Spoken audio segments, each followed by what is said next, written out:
Hi, I'm Gretchen Betts, Managing Director and Financial Planner at Magenta Financial Planning. In this video, I want to talk to you about whether your family is protected financially if something happens to you or your partner. When you enjoy a regular income, it's easy to start to take it for granted. The reality is that it only takes one serious illness, injury or death to have a devastating impact on your family's finances. Ensuring you have the right insurance policies in place can give you the peace of mind that your family will have a safety net if the unexpected happens.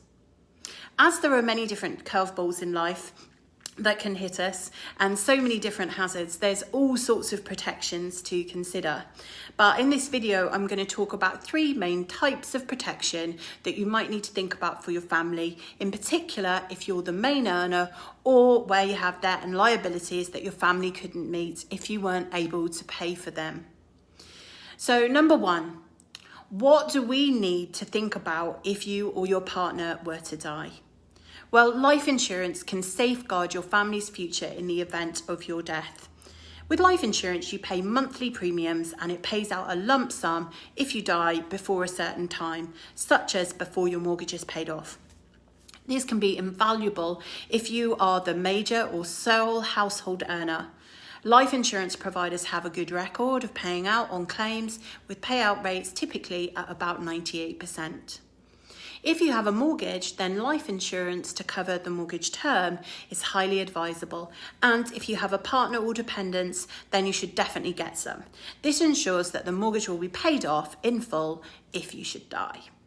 You may want to think about extra cover to help with other costs for example, life insurance is usually quite affordable. So provided you're in good health at the point of application, you could think about getting a bit more cover to pay for other costs that might happen if you weren't there.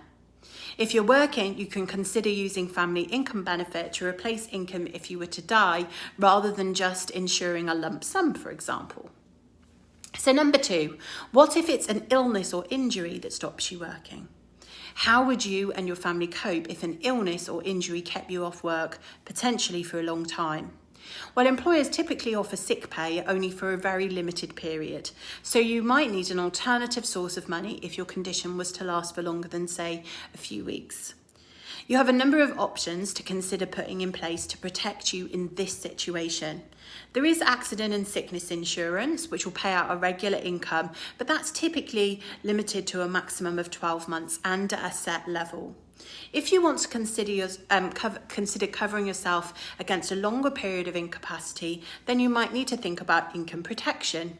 This is certainly more costly, but it can replace between 50 and 70% of your earnings for an unlimited period of time for that you would deem when the plan was set up, so it can keep paying out even if you never return to work. Alongside thinking about replacement income, you might also want a lump sum in that situation as well to help ease the financial pressure, for example, to pay for medical care or repay your debts, in which case you might want to look at critical illness insurance.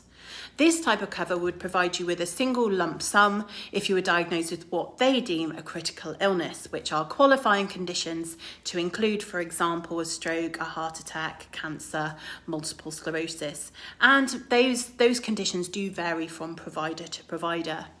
There's a massive amount of choice and flexibility with these products in regards to level of income, lump sum amounts, so it is really best to get advice and speak to a financial planner to see what's best for your personal situation. And finally, number three, what if you have an ache or pain the NHS won't get to see fast enough, or you can't even get to see a GP? Private healthcare is increasingly popular among those who feel they can afford it, especially given the strain on the NHS right now. The main advantage of private healthcare is that there may be less waiting involved than by using the NHS. This can mean that if you have a condition that prevents you from working, you might be able to get it treated more quickly by going private, and so can get back to work sooner. There are various types of policies, some which also offer private GP appointments with quick referrals via this service, cashback plans, gym memberships, and dental cover too. This isn't the cheapest cover, and like most insurances, it gets more expensive as you get older. So it needs to be carefully weighed up and assessed to see whether it's affordable and considered in line with any other protection plans that you might need. If you've enjoyed this video, please give it a like, a comment or a share within your network, as that really helps with social media, as you know. And if you'd like to chat more about your personal circumstances, then just drop me a message. Thanks for listening.